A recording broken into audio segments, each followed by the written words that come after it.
10 জিলহজে গোটা বিশ্বের সব সামর্থ্যবান বিশ্বাসীদের জন্য এরকম জবেহ করা, স্যাক্রিফাইস করা, অ্যানিমালসকে স্লটার করা আল্লাহ তাআলা ওয়াজিব করে দিয়েছেন।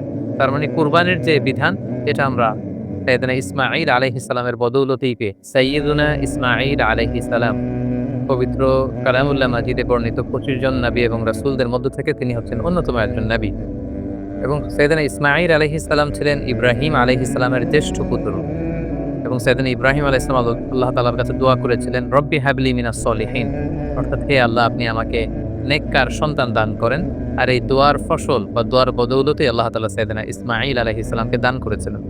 আল্লাহ তাআলা বলেছেন, ফাবাশশারনাহু বিগুলামিন হালিম। আমি একজন ধৈর্যশীল সন্তান ইসমাঈলের সুসংবাদ আমি ইব্রাহিমকে দিলাম। সাইয়েদনা ইসমাঈল আলাইহিস সালাম হচ্ছেন যাবিহুল্লাহ, অর্থাৎ যাকে আল্লাহ তাআলা জবাই করতে বলেছিলেন, আল্লাহর জবাই। এজন্য আল্লাহ রাসূল সাল্লাল্লাহু আলাইহি সাল্লাম তিনি বলতেন যে আনা ইবনু যাবিহাতাইন, আমি হচ্ছি 2 যাবিহের সন্তান। অর্থাৎ এক হচ্ছে আমার পূর্বপুরুষ ইসমাঈল হচ্ছে এক যাবিহ, যাকে জবাই করার কথা ছিল কিন্তু তাকে সরিয়ে আল্লাহ জান্নাত থেকে ভেড়া পাঠালেন, তিনি বেঁচে গেলেন।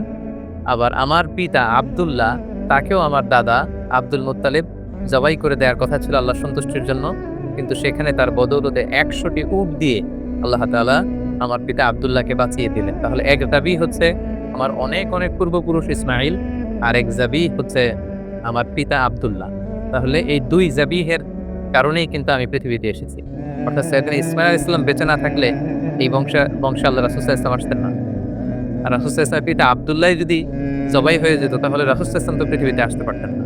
এজন্য তিনি বলতেন আনা ইবনু যাবিহাতাইন, আমি হচ্ছি 2 যাবিহের সন্তান। একজন হচ্ছে ইসমাঈল আলাইহিস সালাম আর একজন হচ্ছে আল্লাহ রাসূল সাল্লাল্লাহু আলাইহি ওয়াসাল্লামের পিতা আব্দুল্লাহ।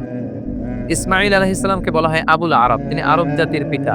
পুরো আরব গোষ্ঠীটাকে 3টি ভাগে ভাগ করা যায়। একটা হচ্ছে আল আরাব আল বাঈদা, আর একটা আল আরাব আল আরিবা, আর একটা মুস্তাআরিবা।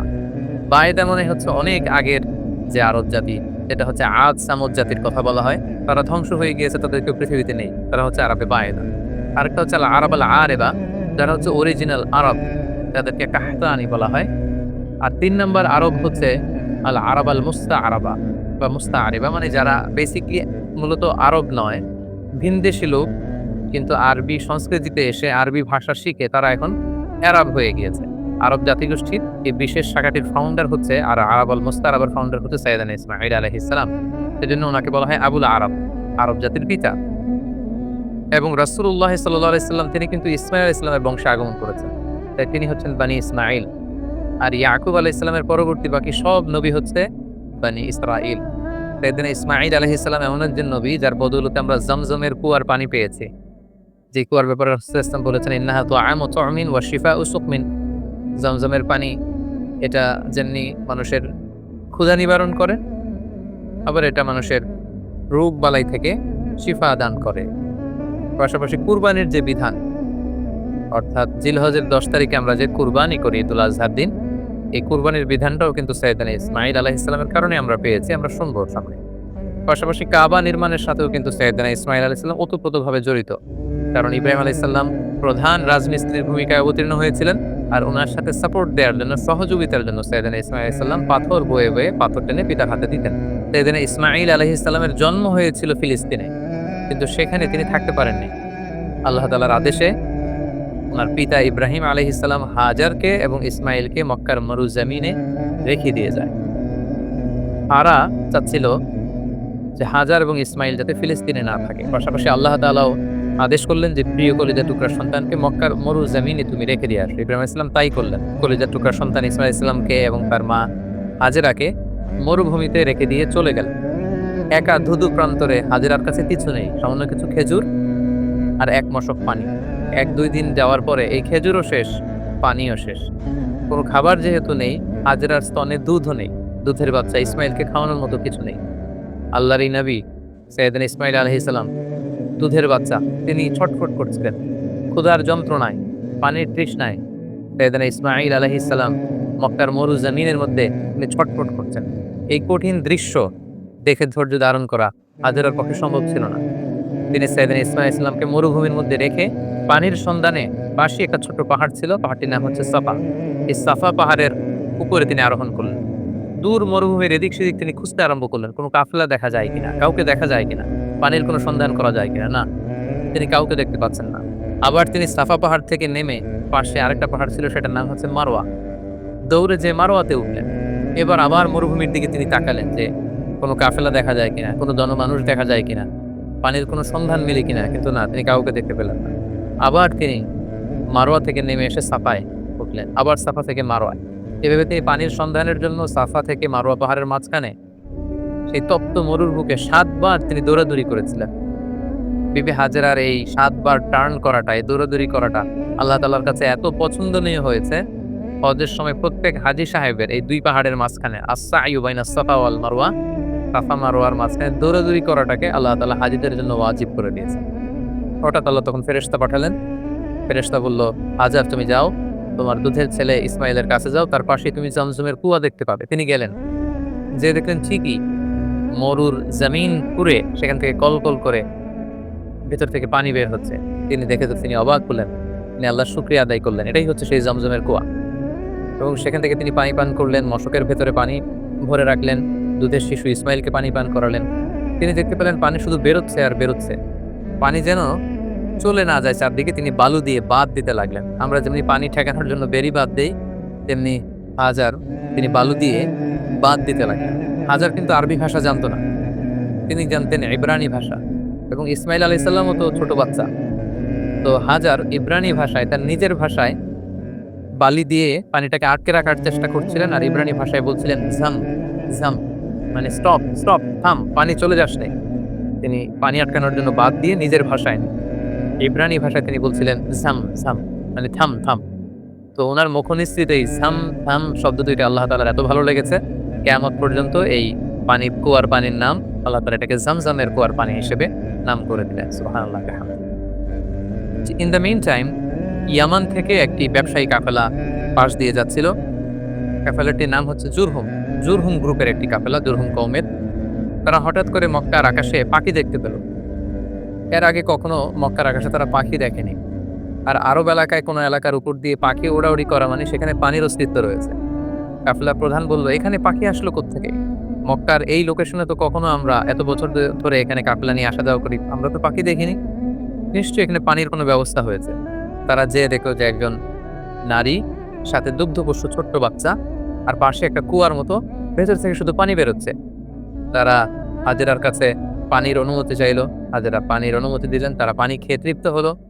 তারা বলল যে আপনি যদি অনুমতি দেন তাহলে আমরা এই পানির আশেপাশে বসতি করতে চাই এবং আমাদের এলাকাবাসীদের সবাইকে এনে এখানে রাখতে চাই।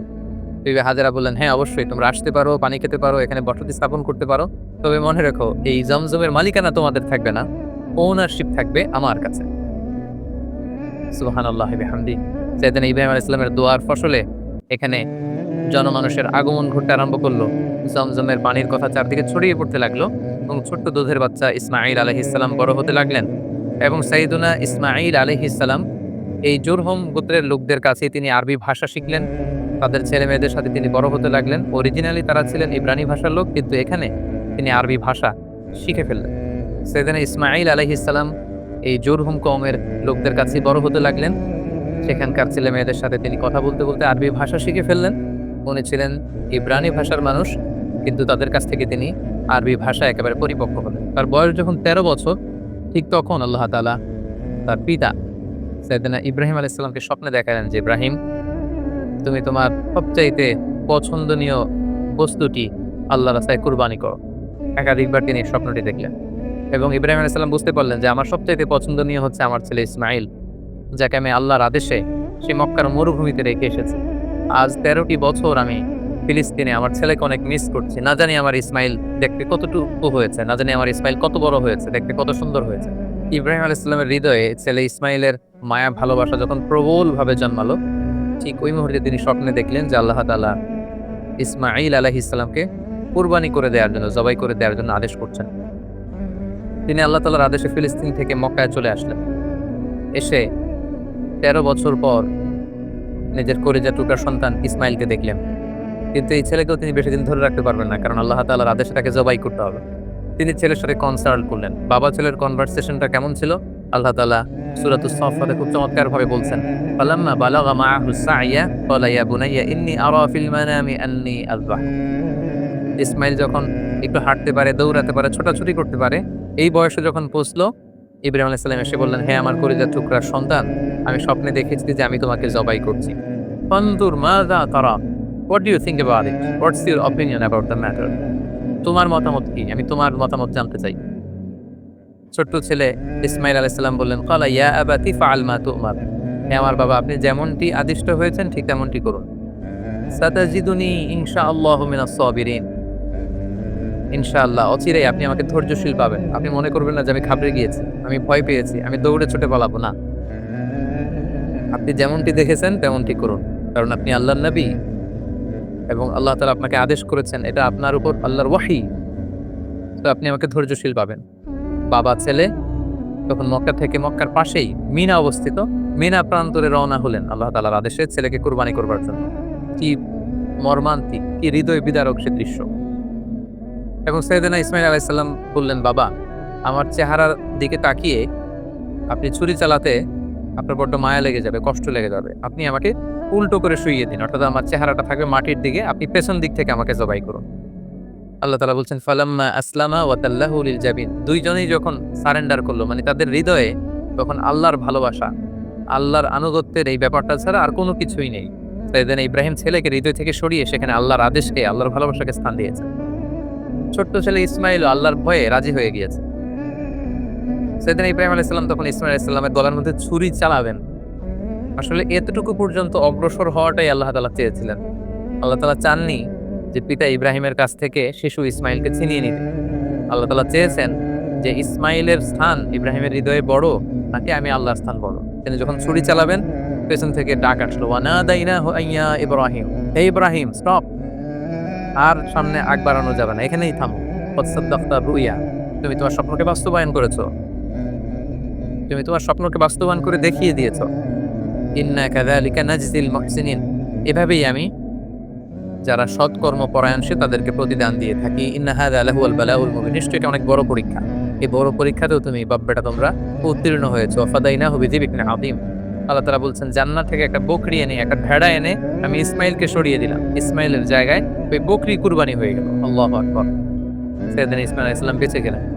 ওই যে মিনা প্রান্তরে সাইয়েদনা ইব্রাহিম আলাইহিস সালাম ছেলের বদলে বকরি জবাই করলেন, এই দৃশ্যটাও আল্লাহ তাআলার এত ভালো লেগেছে, কিয়ামত পর্যন্ত 10 জিলহজে গোটা বিশ্বের সব সামর্থ্যবান বিশ্বাসীদের জন্য এরকম জবে করা, স্যাক্রিফাইস করা, অ্যানিমালসকে স্লটার করা আল্লাহ তাআলা ওয়াজিব করে দিয়েছেন। তার মানে কুরবানির যে বিধান, এটা আমরা সাইয়েদনা ইসমাঈল আলাইহিস সালামের বদৌলতেই পেয়েছি। কেন আল্লাহ তাআলা এমনটি করলেন? আল্লাহ তাআলা চাইলেন যে আমি দেখতে চাই ইব্রাহিমের হৃদয়ে কে বড়, কলিজার টুকরার সন্তান ইসমাইল বড় নাকি আমি আল্লাহ তাআলা বড়। এখান থেকে আমাদের জন্য শিক্ষা হচ্ছে, ইব্রাহিম আলাইহিস সালামের হৃদয়ে সবচাইতে পছন্দের জায়গাটা ছিল তার সন্তান ইসমাইল। কারণ ৮৬ বছর পর একটা সন্তান পেয়েছে। কত মায়ার জায়গায়, কত আদর এবং ভালোবাসার জায়গায় তিনি হৃদয়ে তাকে স্থান দিয়েছিলেন। আল্লাহ চেয়েছেন না, ওই জায়গায় যেন আল্লাহর ভালোবাসাটা থাকে। এজন্য ইব্রাহিম আলাইহিস সালামের উপর সবচেয়ে বড় পরীক্ষা তিনি চাপিয়ে দিয়েছিলেন। সম্মানিত ভাই এবং বোনেরা, আমাদের হৃদয়েও একটা ইসমাইল আছে। আমাদের কারো হৃদয়ের ইসমাইল হচ্ছে আমার টাকা, আমাদের কারো হৃদয়ের ইসমাইল হচ্ছে আমার ব্যাংক ব্যালেন্স, কারো হৃদয়ের ইসমাইল হচ্ছে আমার গাড়ি, আমাদের কারো হৃদয়ের ইসমাইল হচ্ছে আমার যশ খ্যাতি। আল্লাহ তাআলা দেখতে চান যে সব কিছুকে আমরা আল্লাহর ভালোবাসার বিনিময়ে স্যাক্রিফাইস করতে পারি কিনা, কুরবানি করতে পারি কিনা, আল্লাহর জন্য সবকিছুকে আমরা উজাড় করে দিতে পারি কিনা। এটাই হচ্ছে কুরবানির শিক্ষা। সাইয়েদনা ইসমাঈল আলাইহিস সালামকে নিয়ে যখন হাতে ছুরি নিয়ে বা হাতে ছেলেকে নিয়ে যখন বাপ বেটা মিনা প্রান্তরে রওনা হয়েছিল, এই এই দৃশ্যায়ন যেন না ঘটে, এই সিনারি যাতে না ঘটে, তারা যেন আল্লাহ তাআলার ভালোবাসায় আরো এক ধাপ যাতে এগিয়ে যেতে না পারে, পেছন থেকে শয়তান অনেকবার টেম্পটেশন করেছিল। তাফসীরে এসেছে যে মোট 3টা জায়গায় টেম্পটেশন করা হচ্ছিল। ইবলিস বলছিল যে, ইসমাইল তুমি যেও না, তোমার বাবা তোমার গলায় ছুরি চালিয়ে দেবে, পেন্টি দিয়ে রক্ত বেরোবে, তুমি সহ্য করতে পারবে না, তুমি ছুটে পালিয়ে যাও।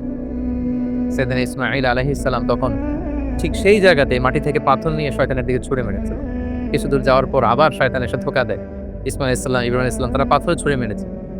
তিনটি জায়গায় ওনারা আল্লাহ তাআলার পক্ষে শয়তানের বিরুদ্ধে পাথর নিক্ষেপ করেছিল। এই দৃশ্যটা আল্লাহ তাআলার কাছে এত ভালো লেগেছে, কিয়ামত পর্যন্ত পৃথিবীর সকল হাজীদের জন্য জামরাতুল আকাবা, আল কুবরা, আল বুসতা, আস সুগরা, এই ৩টা জায়গায় ৭টা করে ২১টা পাথর মারা সব হাজীদের জন্য আল্লাহ তাআলা ওয়াজিব করে দিয়েছেন। তার মানে এই জমজমের বরকতময় পানি, পৃথিবীর সব পানি খেলে শুধু তৃষ্ণা মিটে, আল্লাহ রাসূল সাল্লাল্লাহু আলাইহি ওয়াসাল্লাম বললেন জমজমের পানি খেলে ক্ষুধাও মিটে যায়। এটা পেলাম আমরা সাইয়েদনা ইসমাঈল আলাইহিস সালামের বদৌলতে। আমরা কুরবানির বিধান পেলাম ইসমাঈল আলাইহিস সালামের বদৌলতে, এবং তার মা হাজেরার দৌড়াদৌড়ির কারণে এখানে সাফা মারওয়াতে সাই করার বিধান আমরা পেলাম, এবং তিনি শয়তানের বিরুদ্ধে শক্ত অবস্থান জানান দেওয়ার জন্য যে পাথর ছুঁড়ে মেরেছিলেন, এটার মাধ্যমে আমরা রামিউল জিমার হাজী সাহেবদের যে কঙ্কর নিক্ষেপ করতে হয় ৩টি স্থানে, সেটি আমরা পেয়েছি। সম্মানিত সুধী, সাইয়েদনা ইসমাঈল আলাইহিস সালাম যখন প্রাপ্তবয়স্ক হলেন, তিনি জুরহুম গোত্রের একটি মেয়েকে বিয়ে করলেন।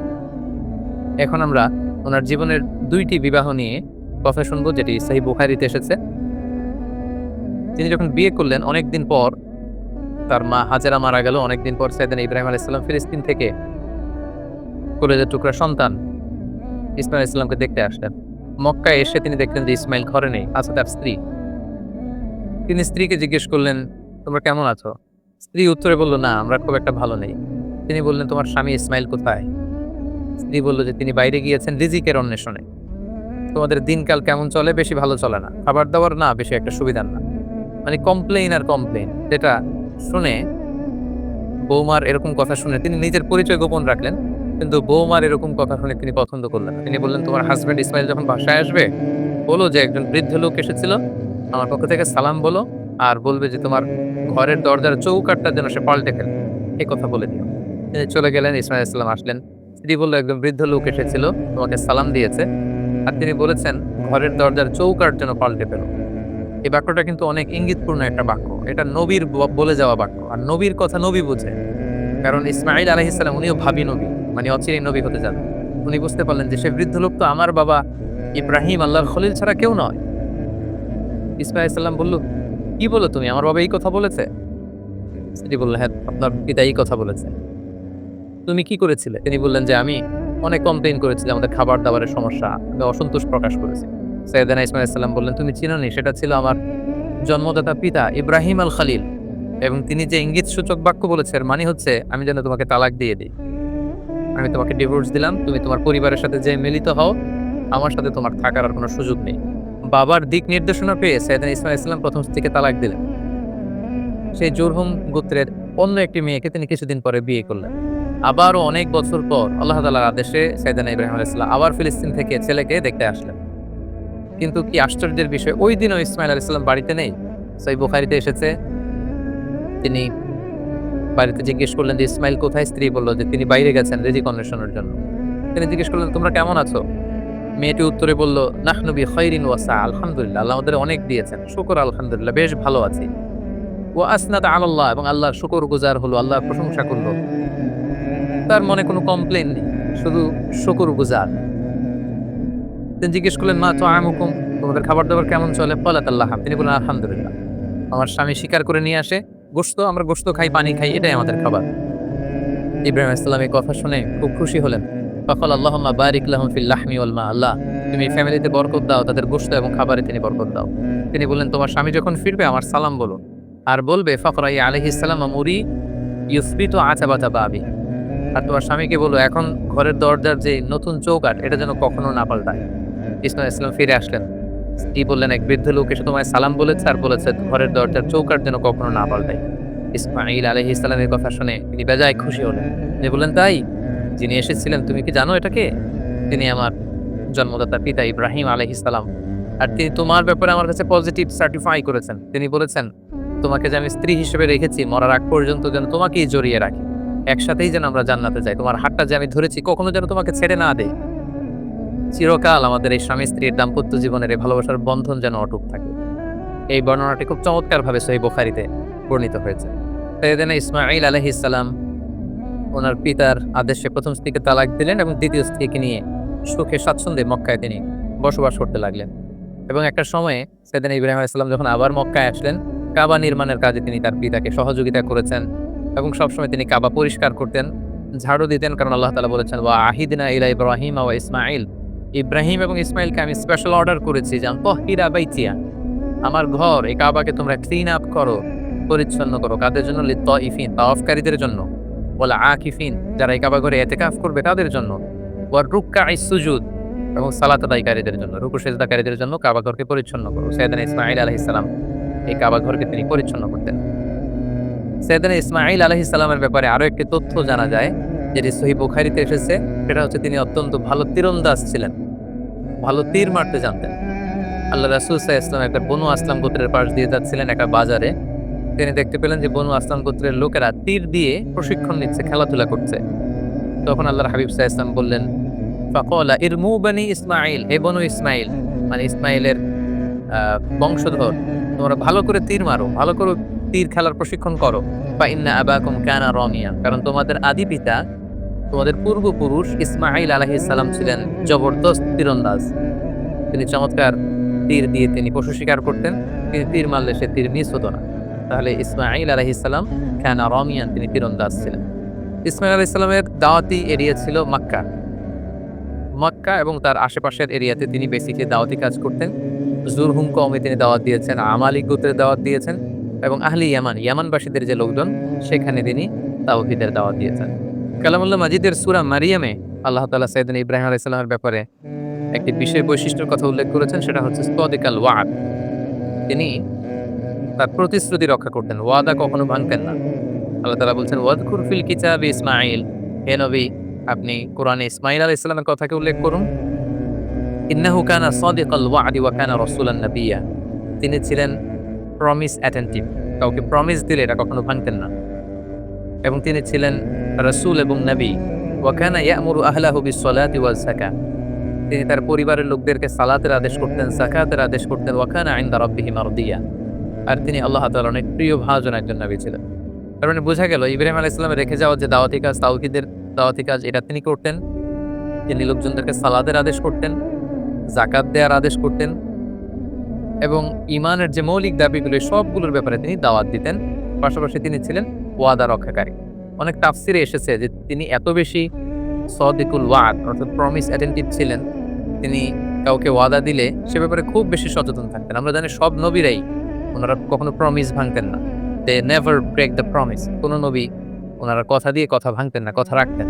কিন্তু বিশেষ করে আল্লাহ তাআলা ইসমাঈল আলাইহিস সালামের কথাকে কোরআনে উল্লেখ করতে বলেছেন। মুফাসসিরিন ইকরামরা উল্লেখ করেছেন যে একবার তিনি কোনো একটা ব্যক্তিকে কমিটমেন্ট দিয়েছেন বা অ্যাপয়েন্টমেন্ট দিয়েছেন যে আগামীকাল আসরের সময় এই গাছের নিচে আপনার সাথে দেখা হবে। সাইয়েদনা ইসমাঈল আলাইহিস সালাম তার পরের দিন কথা অনুযায়ী ওই ব্যক্তির সাথে দেখা করবার জন্য সেই গাছের নিচে যেয়ে হাজির হলেন, কিন্তু সেই ব্যক্তিটিকে আর খুঁজে পাওয়া গেল না, তিনি আসলেন না। ইসমাঈল আলাইহিস সালাম মনে মনে ভাবলেন যে ওই লোকটি হয়তো ভুলে গিয়েছে, আজ আসেনি, কাল হয়তো আসবে। ইসমাঈল আলাইহিস সালাম তার পরের দিন যে সেখানে হাজির, কিন্তু সেই লোকটি আসেনি। ইসমাঈল আলাইহিস সালাম তার পরের দিনও যে সেখানে হাজির, ওই লোকটি আসেনি।